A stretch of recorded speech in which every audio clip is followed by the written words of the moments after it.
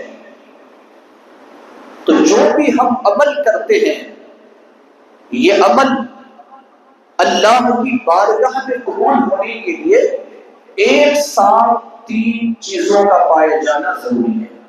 3 چیزوں میں سے ایک بھی چیز اگر اس عبادت میں نہیں ہے یا اس عبادت کرنے والے میں نہیں ہے تو پھر اللہ کے نزدیک کی قابل قبول نہیں۔ کون سی 3 چیز؟ پہلی چیز توحید، دوسری چیز اخلاص، اور تیسری چیز سنت نبوی۔ یعنی جو عمل کرنے والا ہے، عبادت کرنے والا ہے، وہ اگر توحید پرست ہے تو اس کی عبادت اللہ کی بارگاہ میں قابل قبول ہے، مشرک کی عبادت قبول نہیں ہے۔ اسی طریقے سے دوسری چیز اخلاص، یعنی صرف اللہ کی رضا کے لیے وہ عمل کرے، دکھاوے، ریاکاری اور نمائش کے طور پر نہ کرے۔ اگر اخلاص نہیں ہے تو بھی وہ عمل قابل قبول نہیں ہے۔ اور تیسری چیز ہے سنت نبوی، جس کو اللہ تبارک و تعالیٰ نے ہمارے لیے نمونہ اور اسوہ حسنہ بتایا ہے۔ اس نبی کی سنت کی پیروی کرنا بھی ضروری ہے، گویا کہ وہ عمل نبی کی سنت کے مطابق ہو۔ تو 3 چیزیں، توحید، اخلاص اور سنت نبوی۔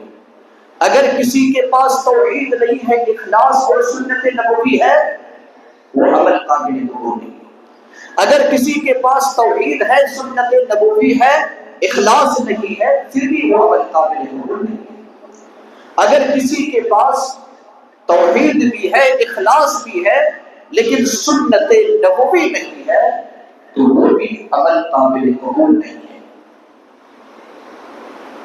لہذا ایک ساتھ تینوں چیزوں کا پایا جانا ضروری ہے، تبھی وہ عبادت اللہ کی بارگاہ میں قابل قبول ہے۔ یعنی ایک آدمی توحید پرست ہو، وہ آدمی اخلاص والا ہو، مخلص ہو، اور وہ آدمی متبع سنت ہو، سنت کا پرستار، سنت کا پیروی کرنے والا ہو۔ تو آج جو میں عنوان آپ کے سامنے بیان کروں گا وہ ہے اخلاص کے بارے میں۔ آئیے ہم دیکھتے ہیں کہ اخلاص کا معنی کیا ہے۔ اخلاص کا معنی ہے کاٹنا اور جھاڑ دینا۔ اخلاص کا معنی ہوتا ہے بالکل اصلی چیز، یہ ایک اخلاص ہے۔ اور اخلاص دراصل خالص سے ہے، خالص۔ قرآن مقدس کے اندر اللہ تبارک و تعالیٰ نے سورہ نحل کی آیت نمبر 66 میں ارشاد فرمایا ہے لبنن خالصا، لبنن خالصا، خالص دودھ۔ یہ دودھ کہاں سے نکل کر آتا ہے؟ جو جانور کے تھنوں سے نکل کر آتا ہے۔ اللہ رب العالمین نے بتایا کہ یہ دودھ کہاں سے نکل کر آتا ہے؟ ایک طرف خون ہے، دوسرے طرف گوبر ہے، اور اس درمیان سے لبن خالص نکل کر آتا ہے۔ اگر ملاوٹ خون کی ہو تو وہ انسان پی نہیں سکتا، گوبر کی ملاوٹ ہو جائے دودھ میں انسان پی نہیں سکتا۔ لبنا خالصا سائغا للشاربین، پینے پینے والوں کے لیے فرحت بخش ہے۔ تو جو دودھ نکل کر آتا ہے جس میں کسی قسم کی ملاوٹ نہیں ہے اس کو لبن خالص کہتے ہیں، اور اخلاص بھی اسی سے ہے۔ تو جس طریقے سے ہم دودھ میں پانی ملا کر بیچتے ہیں، جس طریقے سے ہم ملاوٹ والا دودھ پینے کے عادی ہو چکے ہیں، ہمارے اخلاص کے اندر بھی ملاوٹ آ چکی ہے۔ کس چیز کی ملاوٹ؟ ریاکاری کی ملاوٹ، دکھاوے کی ملاوٹ، نمائش کی ملاوٹ، دوسرے کو راضی کرنے کی ملاوٹ، یہ ہمارے عبادت میں آ ہے۔ بلکہ اور ایک مثال دوں تو آپ کو اور بھی سمجھ میں آ جائے کہ اخلاص کس کو کہتے ہیں۔ آج بازار میں، مارکیٹ میں آپ کو ایسے بھی دودھ مل جائیں گے جو اصل میں دودھ ہے ہی نہیں، بلکہ کیمیکل کے ذریعے سے کوئی مصنوعی چیز کو ڈال کر کے پانی کی ملاوٹ سے اسے دودھ کی شکل دے دیا جاتا ہے۔ آج ہمارے معاشرے کے اندر، ہمارے دین کے اندر بھی کسی طریقے سے عبادت کے نام پر بہت ساری چیزوں کو ملا دیا گیا ہے، وہ عبادت کی شکل دے دی گئی ہے، جبکہ وہ عبادت ہے ہی نہیں۔ جس طریقے سے آپ اس طرح کیمیکل والے دودھ پی کر کے آپ اپنے صحت کو بنا نہیں سکتے ہیں، اسی طریقے سے وہ عبادت جو کتاب و سنت میں نہیں ہے اس سے آپ اپنی آخرت کو سنوار نہیں سکتے ہیں۔ جس طریقے سے ہماری صحت بگڑ جائے گی، بدعت کر کے ہماری آخرت بگڑ جائے گی۔ تو یہ شریعت، یہ لفظی معنی ہے خالص۔ اور شریعت میں کس کو کہتے ہیں؟ شریعت میں اللہ کے رسول صلی اللہ علیہ وسلم نے فرمایا ان تعبد اللہ کأنک تراہ فإن لم تکن تراہ فإنہ یراک۔ اللہ کی اس طرح عبادت کرو گویا کہ تم اللہ کو دیکھ رہے ہو۔ اگر اتنی بڑی خلوصیت تمہارے اندر نہیں ہے تو یہ ضرور تصور کرو کہ اللہ ہمیں دیکھ رہا ہے۔ یہ اخلاص ہے۔ اور آدمی دنیاوی مقصد کے لیے اخلاص کو انجام نہیں دیتا ہے، کیونکہ اس کی زندگی کا ایک ہی مقصد ہے رب کی رضا۔ اور جو دنیاوی مقصد کے لیے کوئی عمل کرتا ہے اس میں اخلاص نہیں ہوتا، اس میں ریاکاری ہوتی ہے۔ اور دنیاوی مقصد کا مطلب کیا ہوتا ہے؟ مثال کے طور پر ایک آدمی سمجھتا ہے کہ وہ خود اپنی تعریف کروانا چاہتا ہے کہ میری لوگ تعریف کریں، یہ دنیاوی مقصد ہے۔ مذمت اور برائی کو سننا نہیں چاہتا۔ اسی طریقے سے کسی کے دل میں اپنے لیے محبت کو پیدا کرنا مقصد ہو کہ میں یہ کام کروں گا، یہ عمل کروں گا تو میری محبت فلاں میں آ جائے گی، تو یہ بھی اخلاص ہے، اس میں بھی کیا ہے؟ ریاکاری ہے۔ اسی طریقے سے کوئی نیک عمل اس وجہ سے کر رہا ہے کہ مجھے کوئی منصب مل جائے، دولت مل جائے، کوئی عہدہ مل جائے، تو یہ بھی اخلاص نہیں ہے، یہ بھی دنیاوی مقصد ہے۔ دراصل اخلاص 4 چیزوں کے مجموعے کا نام ہے۔ اخلاص 4 چیزوں کے مجموعے کا نام ہے۔ اکٹھا کریں گے 4 چیزوں کو تو وہ اخلاص ہوگا۔ کیا کیا ہے؟ ابو عثمان سعید بن اسماعیل رحمہ اللہ فرماتے ہیں کہ انسان جو بھی بات کہتا ہے، یہ عمل کرتا ہے، یہ محض اللہ کی رضا کے لیے کرے، پہلی چیز۔ دوسری چیز کیا ہے کہ وہ بندہ عمل کرنے والا، نیک کام کرنے والا یہ سمجھے کہ یہ اللہ کا احسان ہے ہم پر کہ جس اللہ نے مجھے توفیق دی ہے اس نیک عمل کرنے کی، یہ دوسری چیز ہے۔ تیسری چیز یہ ہے کہ عمل میں نرمی اور ٹھہراؤ ہو، جلد بازی میں وہ بندہ عمل نہ کرتا ہو بلکہ اس میں نرمی اور ٹھہراؤ ہونا چاہیے۔ اور چوتھی چیز یہ ہے کہ عمل کرنے والا عمل سے فارغ ہونے کے بعد یہ اس کے دل کے اندر یہ خوف رہے کہ کہیں یہ عمل اللہ رد نہ کر دے۔ تو ان 4 چیزوں کے مجموعے کا نام کیا ہے؟ اخلاص ہے۔ اب اخلاص کی اہمیت کیا ہے؟ شریعت میں اخلاص کا مقام یہ ہے کہ عبادت کی روح ہے۔ اخلاص کیا ہے؟ عبادت کی روح۔ جس طریقے سے ہماری روح جب نکل جاتی ہے تو اب ہمیں عبداللہ اور عبد الرحمان سے نہیں بلایا جاتا، کوئی انسان نہیں کہتا ہے، کیا کہتا ہے؟ لاش کہتا ہے، ناش کہتا ہے، میت کہتا ہے، مرحوم کہتا ہے۔ تو اسی طریقے سے اگر کوئی انسان اخلاص کو کسی عبادت سے نکال دیتا ہے تو پھر وہ عبادت نہیں رہتی ہے، بلکہ وہ مردہ کے حکم میں وہ عبادت آ جاتی ہے۔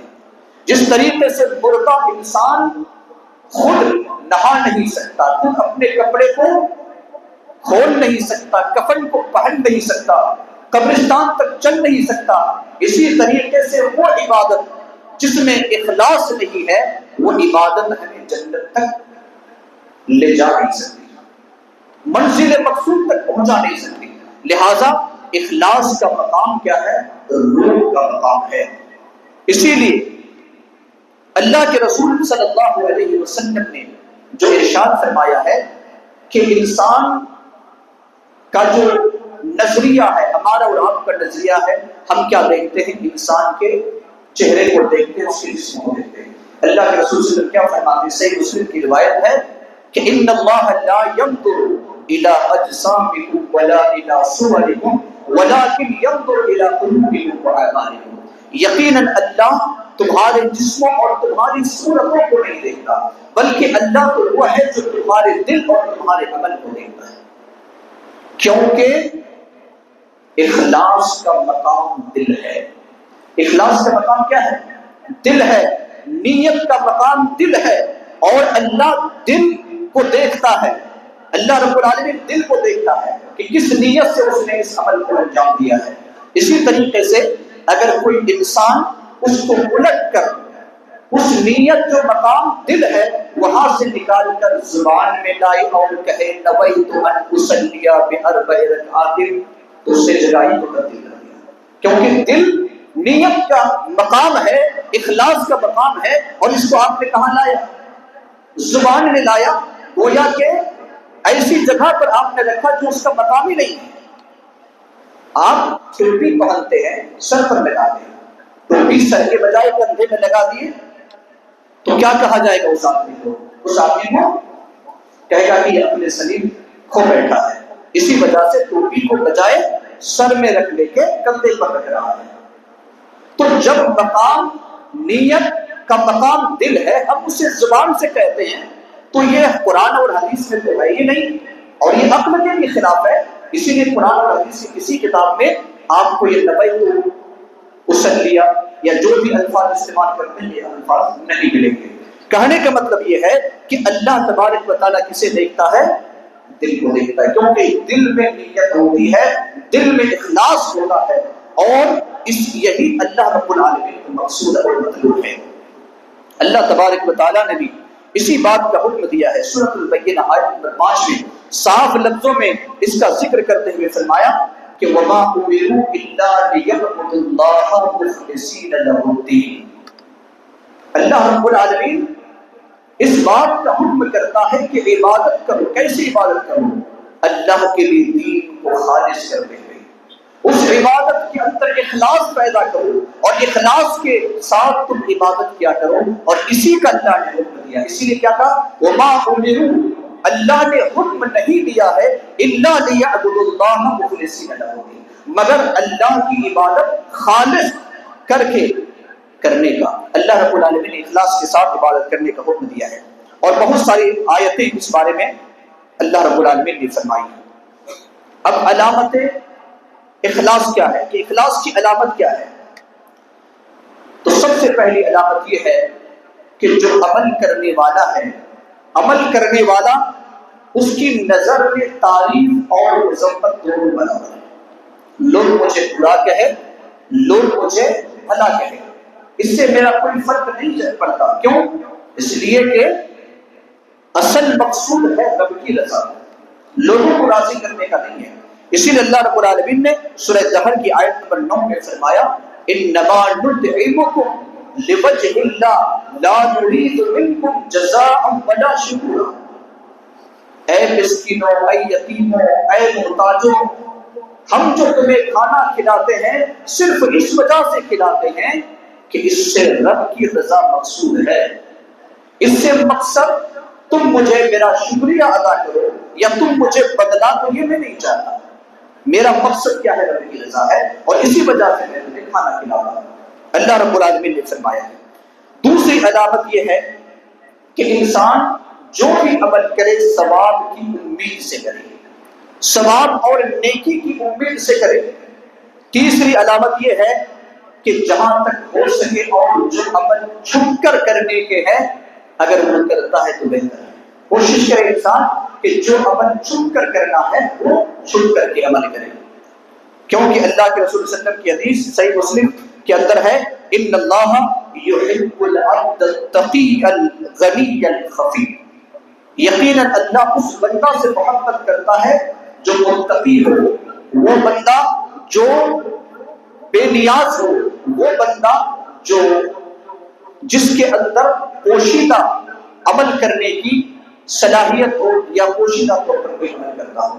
اسی لیے دوسری حدیث کے اندر کی ہے صحیح بخاری اور صحیح مسلم کے حوالے سے، اللہ کے رسول صلی اللہ علیہ وسلم فرماتے ہیں کہ 7 قسم کے لوگ جو رحمت کی سایہ میں انہیں جگہ ملے گی، ان میں سے ایک آدمی وہ بھی ہوگا رجل تصدق بصدقۃ فاخفاها حتى لا تعلم شماله ما تنفق يمينه، یعنی اس کے داہنے ہاتھ میں صدقہ کیا تو اس کے بائیں ہاتھ میں اس کا علم نہیں ہے۔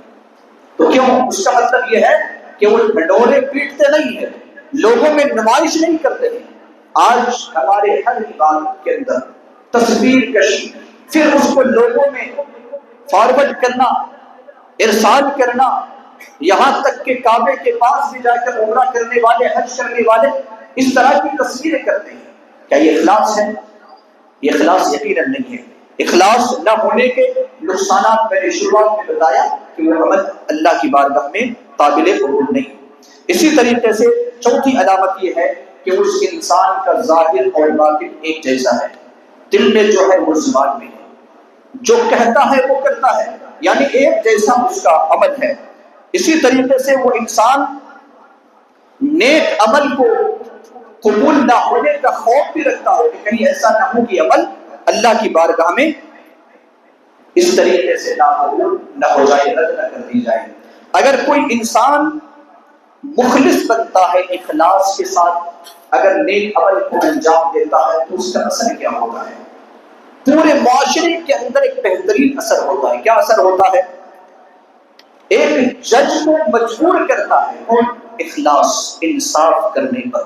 ایک جج چاہے وہ ہائی کورٹ کا ہو، سپریم کورٹ کا ہو، اگر وہ ایک مسلم ہے اور اس کے اندر اخلاص ہے، وہ اخلاص کو سمجھتا ہے تو اسے مجبور کرتا ہے انصاف کرنے پر۔ کیوں؟ اس لیے کہ اس کو معلوم ہے کہ فیصلہ کیسا ہونا ہے اور اللہ ہماری فیصلہ کو دیکھ رہا ہے، کسی کو راضی کرنا نہیں ہے، یہ امیر ہے یا غریب ہے اس سے کوئی فرق نہیں پڑتا۔ اسی طریقے سے ایک تاجر کو مجبور کرتا ہے صحیح طریقے سے تجارت کرنے پر، اس میں کسی قسم کی ملاوٹ نہیں کرتا وہ۔ اسی طریقے سے ایک مدرس، ایک استاد اور ایک ٹیچر کو مجبور کرتا ہے کہ حق کے ساتھ اپنے شاگردوں کے ساتھ پیش آئے اور اپنے شاگردوں کو تعلیم دے۔ اسی طریقے سے ایک نوکر اور غلام کو بھی مجبور کرتا ہے اخلاص کہ ذمہ داری کے ساتھ اپنے مالک اور اپنے آقا کی ذمہ داری کو پوری کرے۔ الغرض معاشرے کے اندر جتنے بھی افراد ہیں، ہر فرد کو اخلاص یقیناً اس کے حق کے ساتھ تعلیم دیتا ہے، اور اگر اخلاص ہر انسان کے اندر پیدا ہو جائے تو پھر یقیناً ایک مالک کو غلام کے بارے میں، ایک غلام کو مالک کے بارے میں، ایک استاد کو شاگرد کے بارے میں، ایک شاگرد کو استاد کے بارے میں، ایک مجرم کو جج کے بارے میں، یا کسی انسان جو معاشرے کے اندر آتا ہے شکایت کرنے کا موقع نہیں ہے۔ لہذا انسان کو چاہیے کہ ہر معاملہ میں اخلاص کو پیدا کریں۔ اگر ہم اخلاص کے ساتھ کوئی عمل کریں گے اور نہیں کریں گے تو میں دو حدیث سنا کر اپنی بات کو ختم کرتا ہوں کہ اگر کوئی انسان اخلاص کے ساتھ کوئی عمل کرتا ہے تو اس کا کیا فائدہ ہوتا ہے، اور اخلاص اگر نہیں ہے تو اس کا نقصان کیا ہے۔ یہ بات کہہ کر اپنی بات کو ختم کروں گا۔ آپ نے لمبا چوڑا واقعہ سنا ہوگا، صحیح بخاری 2272 عبداللہ ابن عمر رضی اللہ عنہما کی حدیث کے حوالے سے آپ نے سنا ہے کہ 3 آدمی سفر کر رہے تھے، بارش ہو رہی تھی اور غار کے اندر چلے گئے۔ آپ نے اس واقعہ کو سنا ہے، میں ادھر نہیں جانا چاہتا، صرف میں آپ کو اشارہ کرنا چاہتا ہوں کہ جب وہ غار کے اندر چلے گئے اور پتھر کی چٹان آ کر کے اس کے منہ کو بند کر دیا، اب یہ مجبور تھے، اتنی طاقت نہیں تھی کہ پتھر کی چٹان کو وہاں سے دور کر دیں۔ ان لوگوں نے مشورہ کیا کہ کوئی بھی اگر ہم محض اللہ کی رضا کے لیے اگر ہم نے عمل کو انجام دیا ہے تو اس عمل کو اللہ کی بارگاہ میں پیش کریں گے، ممکن ہے کہ اس وسیلہ سے، اس نیک عمل کے وسیلہ سے اللہ تبارک و تعالیٰ اس مصیبت سے نکالے۔ تینوں نے جو اخلاص کے ساتھ عمل کیا تھا، ایک والدین کا خدمت گزار تھا، دوسرا مزدور کے ساتھ اچھا سلوک کرنے والا تھا، اور تیسرا کیا تھا؟ بدکاری سے بچنے والا تھا۔ آپ نے واقعہ سنا، ان تینوں نے اپنی بات کو اللہ کی بارگاہ میں پیش کرتے ہوئے اللہ سے جو دعا کی اور کہا، اللہم فإن كنت فعلت ذلك ابتغاء وجهك فافرج عنا ما نحن فيه۔ اے اللہ، اگر یہ کام چاہے والدین کی خدمت ہو، چاہے مزدور کے ساتھ اچھا سلوک ہو، چاہے تو پھر بدکاری سے بچنا ہو اور 120 دینار کو معاف کر دینا ہو، اے اللہ اگر یہ تیری رضا کے لیے میں نے کیا ہے تو یہ اس مصیبت میں پڑے گی، اس مصیبت کو ہم سے دور کر دیں۔ حدیث کے الفاظ موجود ہیں، اللہ کے رسول صلی اللہ علیہ وسلم فرماتے ہیں کہ اس پتھر کی چٹان کو دور کر دی ہے۔ اسی لیے کسی نے کہا کہ دل سے جو بات نکلتی ہے اثر رکھتی ہے، دل سے جو بات نکلتی ہے اثر رکھتی ہے، پر نہیں طاقت پرواز مگر رکھتی ہے۔ اس طریقے سے اللہ تبارک و تعالیٰ نے اخلاص کے ساتھ کیے ہوئے عمل کے ذریعے سے دنیا کی مصیبت کو ٹال دیا۔ تو ذرا بتائیے کہ آخرت کی مصیبت کو کیسے نہیں ٹالے گا؟ اگر ہم اور آپ اخلاص کے ساتھ کوئی عمل نہیں کرتے ہیں تو اس کا نقصان کیا ہے، یہ کہہ کر اپنی بات کو ختم کرتا ہوں۔ یہ صحیح مسلم 1905 نمبر کی حدیث ہے۔ ابو ہریرہ رضی اللہ تعالی عنہ اس حدیث کے راوی فرماتے ہیں کہ اللہ کے رسول صلی اللہ علیہ وسلم نے فرمایا کہ جہنم کا افتتاح، جہنم کا آغاز 3 قسم کے لوگوں سے کی جائے گی۔ کون کون؟ نمبر 1 شہید، نمبر 2 عالم، نمبر 3 سخی، اللہ کے راہ میں خرچ کرنے والا۔ شہید کس کو کہا جاتا ہے؟ شہادت کی موت بڑے ہی عظیم موت ہوتی ہے، اور اللہ تبارک و تعالیٰ نے شہیدوں کے بارے میں کیا فرمایا؟ وَلَا تَقُولُوا لِمَن يُقْتَلُ فِي سَبِيلِ اللَّهِ أَمْوَاتٌ بَلْ أَحْيَاءٌ وَلَٰكِن لَّا تَشْعُرُونَ۔ جو اللہ کے راہ میں شہید کر دیے ہیں اسے تم بڑا کرتے ہو، بلکہ وہ زندہ ہے لیکن تمہیں اس کا شعور نہیں۔ کون سی زندگی ہے تمہیں اس کا شعور نہیں۔ اتنا اچھا مقام ہے، اور بتایا جاتا ہے حدیث پاک کے اندر آتا ہے کہ جو اللہ کی راہ میں شہید ہو جاتا ہے، اللہ تبارک و تعالی سبز رنگ کے پرندوں میں اس کی روح کو ڈال دی جاتی ہے، اور جنت میں جہاں جاتا ہے وہ یعنی اڑتے رہتا ہے۔ اللہ رب العالمین سے دعا کریں کہ اللہ رب العالمین ہم کو شہادت، ہم سب کو شہادت نصیب فرمائے۔ شہید سے آغاز کیا جائے گا جہنم کا۔ عالم کس کو کہا جاتا ہے؟ جنہوں نے 10 سال 12 سال تک ایک چٹائی میں بیٹھ کر کے سوکھی روٹی کھا کر کے قال اللہ اور قال رسول کی تعلیم دی ہے، جس کے بارے میں اللہ کے رسول صلی اللہ علیہ وسلم نے فرمایا کہ عالم وہ ہوتا ہے کہ جس کے چلنے سے اور طالب علم کے چلنے سے دراصل فرشتے بھی اس کے سامنے پیش آتے ہیں۔ عالم کا مقام یہ ہے کہ پوری مخلوقات اس کے حق میں مغفرت کی دعا کرتی ہے، یہاں تک کہ سمندر میں تیرنے والی مچھلیاں بھی مغفرت کی دعا کرتی ہیں۔ اللہ کے رسول صلی اللہ علیہ وسلم نے فرمایا سخی کون ہے؟ جو اللہ کے راہ میں صدقہ کرتا ہے، خیرات کرتا ہے، بیواؤں پر، یتیموں پر، مسجدوں پر، مدرسوں پر اور ضرورت مندوں پر کیا کرتا ہے؟ وہ تعاون کرتا ہے، اللہ نے اس کی توفیق دی ہے۔ لیکن شہید اسے بھی جہنم میں ڈالا جائے گا، پہلا، اور افتتاح ہوگا شہید سے، عالم سے افتتاح ہوگا۔ شہید وہ ہوتا ہے کہ جس نے اپنی جان و مال کی قربانیاں کر دی، اپنی زندگی کو موت میں تبدیل کر دیا، جن کی بیوی بیوہ بن گئی، جس کے بچے یتیم ہو گئے، اس کے ساتھ کیا کیا جائے؟ کیوں؟ وجہ کیا ہے؟ وجہ یہ ہے کہ ان سب کے اندر ایک چیز کی کمی تھی، اور وہ اخلاص نہیں تھا۔ شہید ہوا اس وجہ سے کہ لوگ مجھے بہادر کہیں گے، عالم بنا اس وجہ سے کہ لوگ مجھے عالم کہیں گے، اور سخی اللہ کی راہ میں خرچ کیا اس وجہ سے مجھے بڑا سخاوت کرنے والا ہے، یہ پکاریں گے۔ لہذا اللہ کے رسول صلی اللہ علیہ وسلم نے فرمایا کہ شہید، عالم اور سخی سے جہنم کا آغاز کیا جائے گا۔ کیوں؟ اخلاص کی کمی کی وجہ سے، ریاکاری اس کے اندر ہوگی۔ لہذا اخلاص اپنے اندر پیدا کریں، اور اسی کے بارے میں اللہ کے رسول صلی اللہ علیہ وسلم نے فرمایا تھا کہ میں اپنی امت پر جس بات سے ڈرتا ہوں، بلکہ مسیح دجال سے بھی زیادہ بڑا خوف جس پر ہے، وہ ہے الشرک الخفی، یعنی چھوٹا شرک جسے ہم ریاکاری کہتے ہیں۔ لہذا مسلمانوں، ہماری زندگی کہ جو بھی عمل ہے، یہ عمل صرف اللہ کی رضا کے لیے ہونی چاہیے۔ اسی لیے کسی شاعر نے کہا تھا کہ میری زندگی کا مقصد تیرے دین کی سرفرازی، میری زندگی کا مقصد تیرے دین کی سرفرازی، میں اسی لیے مسلمان، میں اسی لیے نمازی۔ اللہ تبارک و تعالیٰ سے دعا ہے کہ اللہ رب العالمین ہم سب کے دلوں میں اخلاص کو پیدا فرما دے، ریاکاری، نمائش اور دکھاوا کو اللہ رب العالمین خاتمہ فرما دے۔ الہ العالمین ہماری عبادتوں کو تو قبول فرما دے، ہمارے گناہوں کو تو مغفرت فرما دے، اے اللہ ہمارے حسنات کو قبول فرما دے۔ ہم میں سے جو پریشان حال میں مبتلا ہے، اللہ ان کی پریشانی کو دور فرما دے، اور اے اللہ جو ہمارے مرحومین اور مرحومات ہیں ان کی قبر و نقص منور فرما دے، انہیں جنت الفردوس میں اعلیٰ مقام نصیب عطا فرما۔ اے اللہ ہم میں سے جو بیمار ہے، اے اللہ تو انہیں شفا کاملہ اور صحت عاجلہ عطا فرما۔ الہ العالمین جو جس پریشان حال میں مبتلا ہے، اللہ ان کی پریشانی کو دور فرما۔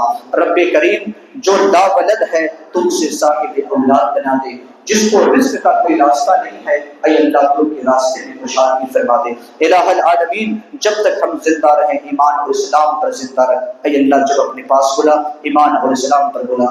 آمین۔ بارک اللہ لنا و لکم فی القرآن العظیم ونفعنا وإياكم بالآیات والذکر الحکیم۔